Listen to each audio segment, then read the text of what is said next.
Kami kong alaga, tingnan mo to. Because mayroon ditong tinapay.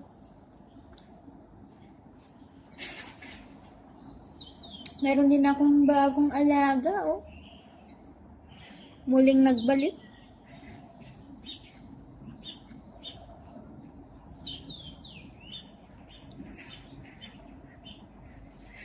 Ito, oh, palabay-labay lang.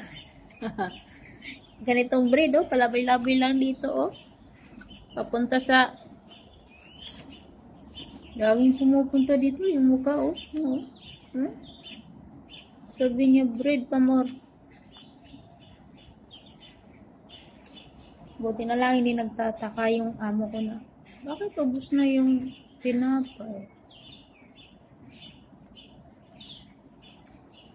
Paubos na nga yung dog food eh. Bibili ako ng isang sakong kain. Mahal pala yun. Lalo na yung cat food pala, mahal. Ano bang ginagawa niya dyan? Yung isa, uminom ng tubig. Yung pusa, uminom ng tubig yata.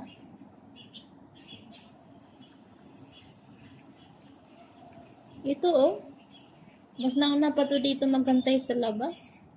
Paggising ko, paglabas ko dito ng garahe, nandito na ito. Aba, daig mo pa ang Sabi niya, feed me. Gutom na ako.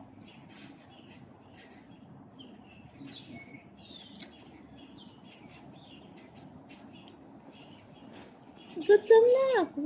Feed me. Ayaw niya ng nuts.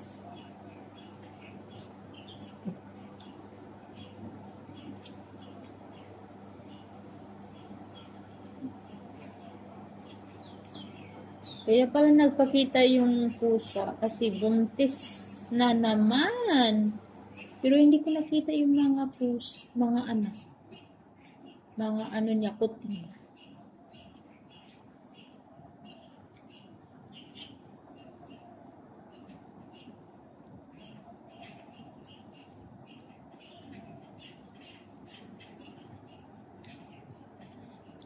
Hi. Want more? You want more? I still have here 2 slices. Come here. Come here. You want more? Hoy!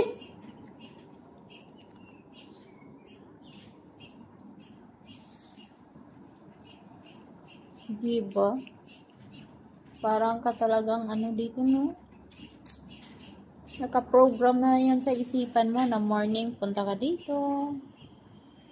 Pag hindi pa kami nagkita, hihintayin niya ako. So you have more?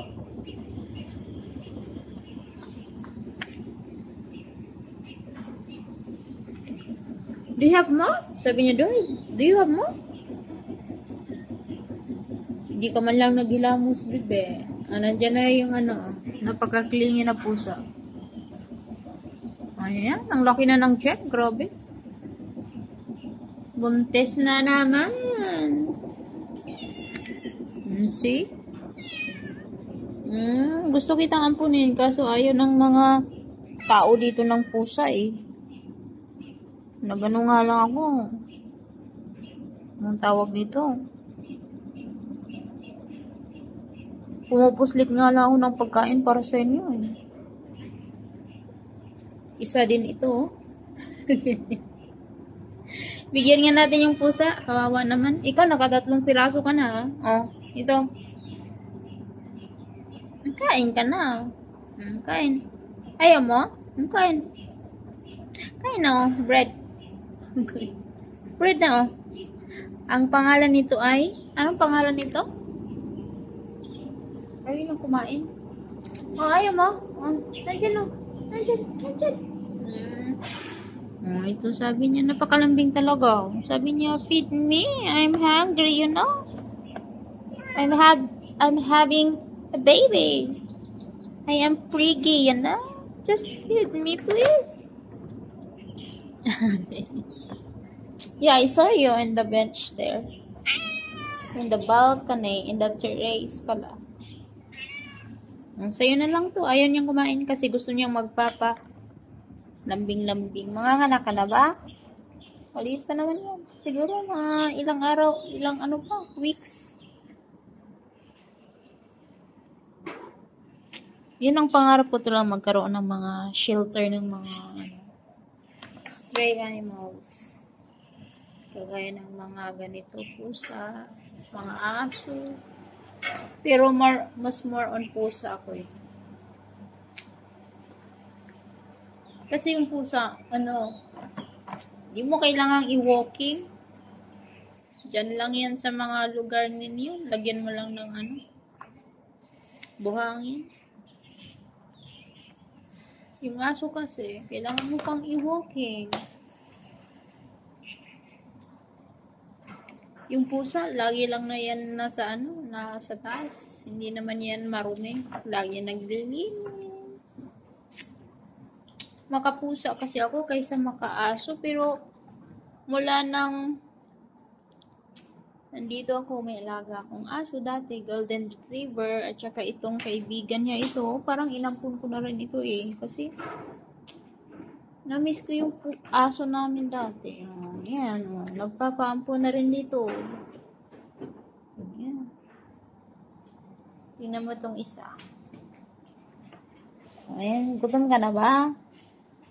Puslit na naman tayo ng pagkain doon. Paubos na naman yun. Taka sila na ubos na yung dog food. Minsan lang naman dito yung aso na maitim. na itim. Sabi ko, kinain ko yung dog food. Anong magagawa niyo? Sige na, punta muna tayo.